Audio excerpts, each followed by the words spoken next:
പ്ലാനില്ല, stay ഇല്ല, budget ഇല്ല. ഉള്ളതാണെങ്കിലോ എന്നും പണി തരുന്നൊരു കാറും ഭയങ്കര അഗ്രസീവായിട്ടുള്ളൊരു ഡോഗും.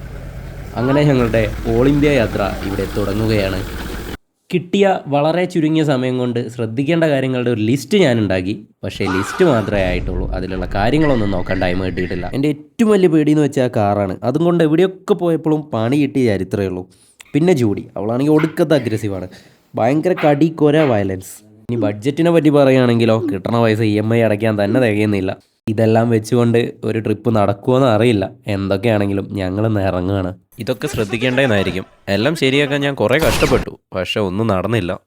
അടുത്ത ഒരു സുപ്രധാന തീരുമാനം ഏത് വണ്ടിക്ക് പോകുമെന്നുള്ളതാണ്. അതിന് രണ്ട് വണ്ടിയുടെയും ഗുണങ്ങളും ദോഷങ്ങളും ഞാനൊരു ലിസ്റ്റ് ഉണ്ടാക്കിയിട്ടുണ്ട്. ഇത് കണ്ടാൽ തന്നെ അറിയാം എന്തുകൊണ്ടും നമുക്ക് ആൾട്ടോ എടുത്ത് പോകുന്നതായിരിക്കും നല്ലത്. ഞങ്ങളത് ഞങ്ങളുടെ 100 ഇൻസ്റ്റഗ്രാം ഫോളോവേഴ്സിനോട് ചോദിക്കാമെന്ന് തീരുമാനിച്ചു. ഇതിൻ്റെ അർത്ഥം എന്താണെന്ന് അറിയാലോ, ഈ പ്രശ്നങ്ങളെല്ലാം ഫേസ് ചെയ്യാൻ വേണ്ടി മെൻ്റലി പ്രിപ്പയർ ആവേണ്ടിയിരിക്കുന്നു. കാറ് വലുതായ സ്ഥിതിക്ക് ഇനി കുറേ പേരും കൂടെ ആവാലോ. എത്ര ബഡ്ജറ്റ് ട്രിപ്പ് ആണെങ്കിലും ഷോപ്പിംഗ് നോൺ ബഡ്ജറ്റിലാണ്. ആദ്യ ദിവസം തന്നെ ഒരു 12-15 മണിക്കൂറിൻ്റെ അടുത്ത് ജേണി ഉണ്ട്.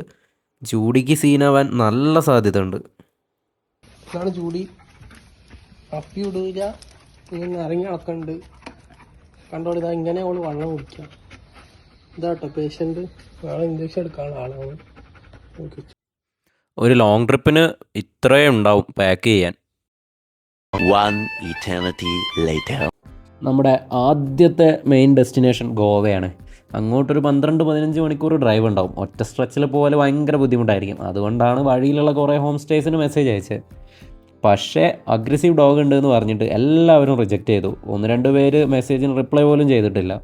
2 വലിയ തിരിച്ചറിവുകളായിരുന്നു അന്ന് രാത്രി ഉണ്ടായത്. ആദ്യം ഫുൾ ടാങ്ക് അടിച്ചു. അപ്പം മനസ്സിലായി ഇനി അങ്ങോട്ട് ഡീസൽ അടിച്ച് മൂട്ടിയുമെന്ന്. പിന്നെ ഒരു ഹോം സ്റ്റേ സെറ്റായെങ്കിലും അത് കിട്ടാനുള്ളൊരു ബുദ്ധിമുട്ടും ഞങ്ങളന്ന് തിരിച്ചറിഞ്ഞു. ചെന്ന് കയറി കിടന്ന് ഉറങ്ങി. പിറ്റേന്ന് രാവിലെ അങ്ങനെ എണീറ്റ് പോന്നു. ഞങ്ങളുടെ ഏറ്റവും വലിയ പേടിയായിരുന്നല്ലോ ജൂഡി വണ്ടിയിൽ എങ്ങനെ അഡ്ജസ്റ്റ് ചെയ്യുന്നുള്ളത്.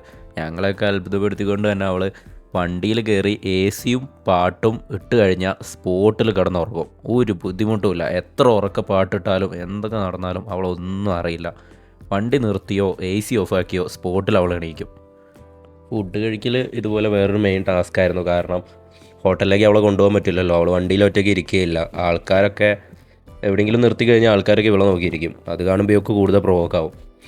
അങ്ങനെ ഒരു സ്ഥലത്ത് നിർത്തി ഞങ്ങൾ മാറി മാറി വണ്ടിയിലിരുന്നു. പെട്ടെന്ന് കഴിച്ചിട്ട് വന്നു.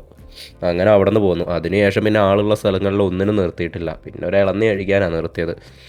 ഇളന്നി അവൾക്ക് നല്ല ഇഷ്ടപ്പെട്ടിട്ടുണ്ട്. വെള്ളമൊക്കെ ഞങ്ങൾ കുടിച്ചു. കാമ്പ് ഞങ്ങളൊക്കെ കൂടുതൽ കഴിച്ചത് അവൾ തന്നെയാണ്. പിന്നെ വെള്ളം കുടിക്കാൻ അവൾക്ക് മടിയാണ്. ഈ ഇളനീൻ്റെ ഇതിൽ വെള്ളം ഒഴിച്ച് കൊടുത്തപ്പം അതും നല്ലോണം കുടിക്കുന്നുണ്ടായിരുന്നു. ഇനി നമുക്ക് ഗോവയിൽ ചെന്നിട്ട് നിൽക്കാനൊരു സ്റ്റേ സെറ്റാക്കണം. ഏകദേശം ഒന്ന് റെഡി ആയിട്ടുണ്ട്. നമുക്ക് വേണ്ട എല്ലാ കാര്യങ്ങളും അതിലുണ്ട്. ഒരു പ്രൈവറ്റ് പ്രോപ്പർട്ടിയാണ്, പൂളൊക്കെ ഉണ്ട്. എന്തായാലും അതിനുശേഷം ഞങ്ങൾ മാപ്പിൽ ലൊക്കേഷൻ മാറ്റി പ്രോപ്പർട്ടിയിൽ അത് ഇട്ടിട്ട് ഒരൊറ്റ പോക്കായിരുന്നു. മനോഹരമായിട്ടുള്ള റൂട്ടാണത്. നല്ല മലനിരകൾക്കിടയിലൂടെയുള്ള ഒരു 4 വരി പാത. താഴെയായിട്ട് കുളങ്ങളും പുഴകളും ഇടയ്ക്ക് കടലും ഒക്കെ കാണാം. അങ്ങനെ ഒരു അടിപൊളി റോഡ്. പക്ഷേ ഒരാൾക്ക് എൻ്റെ ഡ്രൈവിംഗ് അത്ര ഇഷ്ടപ്പെട്ടില്ല.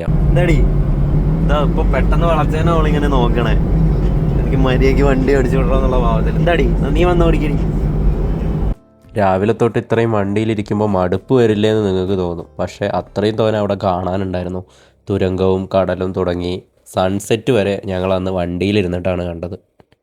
പിന്നെ വഴിയിലുള്ള വേറൊരു മെയിൻ സ്പോട്ടായിരുന്നു മറുവാന്തെ ബീച്ച്. പക്ഷേ ഞങ്ങൾക്ക് അവിടെ ആളുള്ളോടത്ത് ഇറങ്ങാൻ പറ്റില്ലല്ലോ. അപ്പോൾ ആൾ കുറഞ്ഞൊരു സ്ഥലം നോക്കി കുറച്ച് നേരം നിന്നു, എൻജോയ് ചെയ്തു. അങ്ങനെ വിട്ടു ഗോവയിലേക്ക്. വൈകുന്നേരം ആയപ്പോൾ തന്നെ ഗോവ എത്തിയിട്ടുണ്ടെങ്കിലും പ്രോപ്പർട്ടി എത്തിയപ്പോഴേക്ക് രാത്രി 9:30 ട്രാഫിക്കൊക്കെ കഴിഞ്ഞ് അങ്ങ് എത്തണ്ടേ. ഇതാണ് നമ്മളിനി അടുത്ത കുറച്ച് ദിവസം നിൽക്കാൻ പോകുന്ന പ്രോപ്പർട്ടി. ഇവിടെ ഒരു പൂളൊക്കെ ഉണ്ട്. സംഭവം ഒരു ഓപ്പൺ സ്റ്റേജ് സെറ്റപ്പാണ്. ആ സൈഡിലുള്ള രണ്ടുമാണ് നമ്മളുടെ റൂംസ്. മുന്നിൽ തന്നെ വണ്ടിയും വെച്ചു. ജൂഡീനെയും സ്റ്റേജിൽ തന്നെ കെട്ടി. ഇവിടെയായിട്ടാണ് കിച്ചൺ. നാളെ തൊട്ട് എന്തെങ്കിലും ഉണ്ടാക്കി കഴിക്കണം. പക്ഷേ കുക്കിംഗ് അറിയില്ലല്ലോ. പ്രത്യേകിച്ച് വലിയ പ്ലാനുകളോ ഒരു ഐഡിയയോ ഒന്നുമില്ലാതെ തുടങ്ങിയൊരു ട്രിപ്പാണത്. അവിടെ നിന്ന് നമ്മളിപ്പോൾ ഇവിടെ എത്തി സെറ്റിലായി. ഇനിയും കുറേ കാര്യങ്ങൾ ഫിഗർ ഔട്ട് ചെയ്യാനുണ്ട്. Travel plans, cooking, work, Judy, അങ്ങനെ കുറേ കാര്യങ്ങൾ. അതൊക്കെ നമുക്ക് പതുക്കെ സോർട്ടാക്കാം.